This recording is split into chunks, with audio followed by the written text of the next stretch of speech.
بسم الله والحمد لله والصلاة والسلام على رسول الله وعلى آله وصحبه ومن والاه وبعد. السلام عليكم ورحمة الله وبركاته.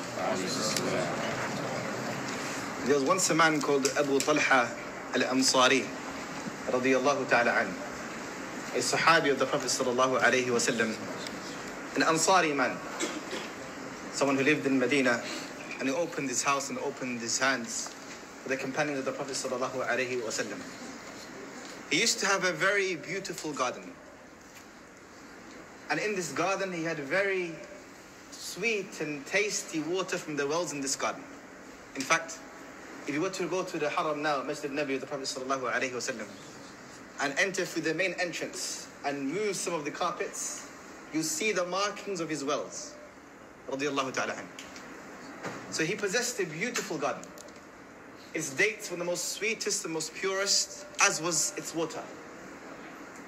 One day Allah Jalla wa Ala revealed an ayah in Quran. He says subhanahu wa ta'ala, لَن تَنَالُوا الْبِرَّ حَتَّى تُنْفِقُوا مِمَّا تُحِبُّونَ. You would never attain or acquire bir. What does bir mean? You would never attain or acquire, as Ibn Jarir al-Tabari mentions, a number of explanations to the word al-bir. For amongst them he says, Jannah. You would never acquire Jannah. Or you would never acquire the ability to worship Allah subhanahu wa ta'ala. You would never find peace and security in this world. You would never find all forms of good in this world. And then the akhirah. It has a number of interpretations. All of this can be correct for the word al-bir. So Allah Jalla wa Ala says, لَن تَنَالُوا الْبِرَّ. You're not going to find all of these forms of good in the dunya and in the akhirah. حَتَّى تُنْفِقُوا مِمَّا تُحِبُّونَ. Until you give to the sake of Allah Jalla wa Ala. You give what you truly love. You give what you truly love. The Sahaba radiyallahu anhum ajma'een, they weren't just people who used to listen to revelation or recite revelation. Revelation changed them. Revelation shook them. And they acted upon the revelation. So this man called Abu Talha al-Ansari radiyallahu ta'ala an, when he heard this ayah, as Ibn Jarir al-Tabari mentions, after this ayah was revealed, he went to the Prophet sallallahu alayhi wa sallam. And he said, Ya Rasulullah, you know that this garden of mine is something that I love dearly. The Prophet sallallahu alayhi wa sallam himself would travel, would walk into his garden and drink from his water. And he would love this Abu Talha al-Ansari. And then he said, radiyallahu ta'ala an, but today I heard an ayah. An ayah came to him. This ayah, لَن تَنَالُوا الْبِرَّ حَتَّى تُنْفِقُوا مِمَّا تُحِبُّونَ. You know that I love this garden more than anything else. More than anything else. But I want to acquire this bir.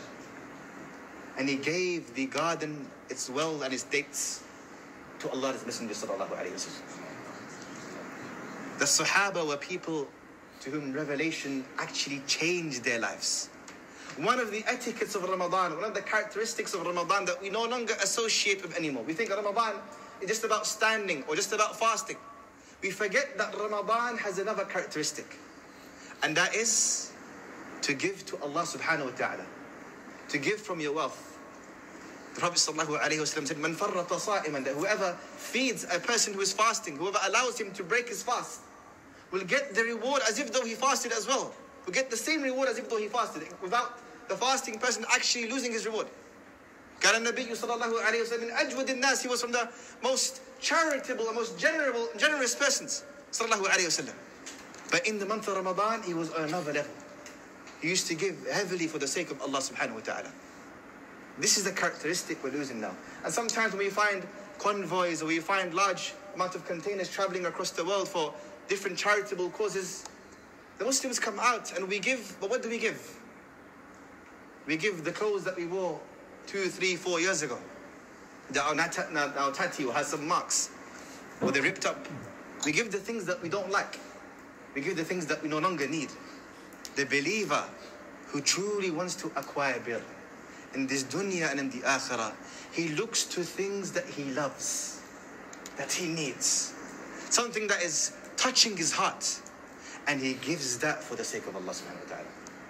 And this is why Allah Jalla wa Ala gave the Sahaba some kind of, not just acceptance, but they had victory.